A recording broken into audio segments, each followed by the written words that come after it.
Hello everyone, welcome once again in Guruji classes.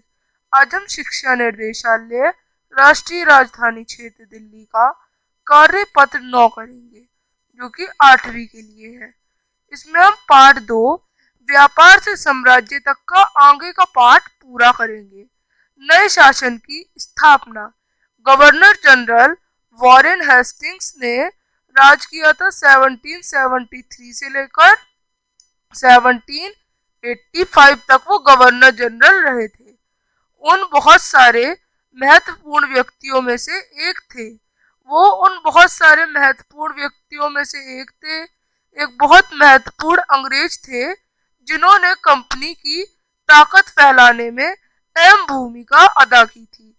Warren Hastings के समय तक आते आते कंपनी ने ना तो केवल बंगाल को ही हड़पा था इनके राज में, बल्कि बम्बई, जिसे मुंबई कहा जाता है, और मद्रास, जिसे चेन्नई कहा जाता है, यहाँ की भी सत्ता हासिल की थी। ब्रिटिश इलाके मोटे तौर पर प्रशासकीय इकाइयों में बटे थे, जिन्हें प्रेसिडेंसी कहा गया है। उस समय 3 प्रेसिडेंसी थी, पहली बंगाल की, दूसरी मद्रास, तीसरी बम्बई। हर एक का शासन एक गवर्नर के पास होता।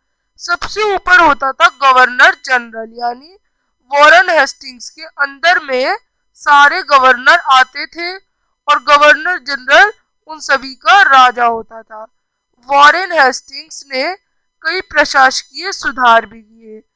न्याय के क्षेत्र में उसके सुधार खास तौर से उल्लेखनीय थे, बहुत जाने जाते थे उसके सुधार।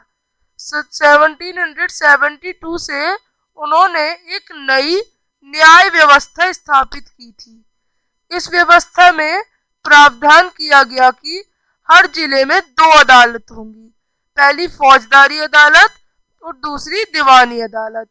दीवानी अदालतों के मुखिया यूरोपीय जिले के कलेक्टर होंगे और मौलवी और हिंदू पंडित उनके लिए भारतीय कानून की व्याख्या करेंगे, उन्हें बताएंगे कि भारतीय कानून में क्या है। फौजदारी अदालतें अभी भी काजी और मुफ्ती की ही थी। तो हिंदू कानूनों में समरूपता लाने के लिए 1775 में जो 11 पंडित थे, उनको भारतीय कानूनों का एक संकलन तैयार करने का काम सौंपा।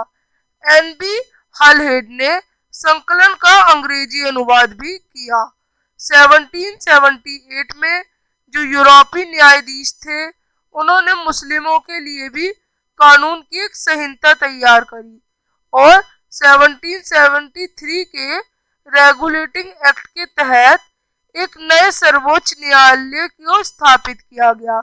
इसके अलावा कलकत्ता में भी अपीलीय अदालत, सदर निजामत अदालत नाम की एक अदालत की स्थापना की गई। अब आगे, भारतीय जिले में कलेक्टर सबसे बड़ा ओहदा होते थे, सबसे बड़ी जिम्मेदारी रखते थे।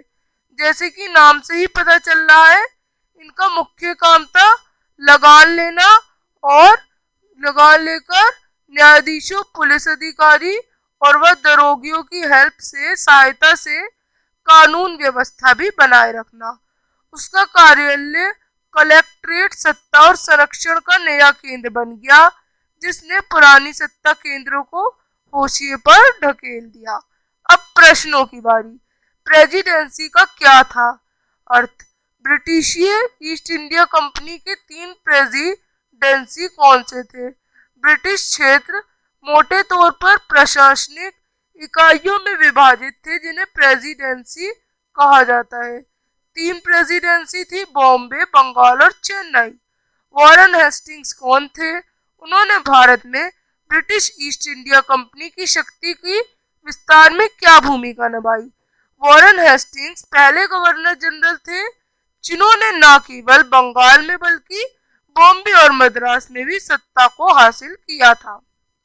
अब आगे क्या है? आगे है वॉरेन हेस्टिंग्स के न्याय के क्षेत्र में कौन से प्रमुख सुधार थे? नई शुरू की गई प्रणाली में प्रत्येक जिले में आपराधिक अदालत और एक दीवानी अदालत बनाना। चौथा, कलेक्टर का मुख्य कार्य क्या था?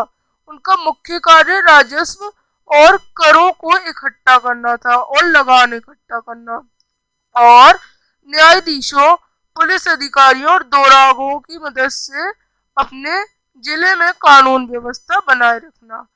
तो इस तरह से ये वर्कशीट हम लोग करेंगे।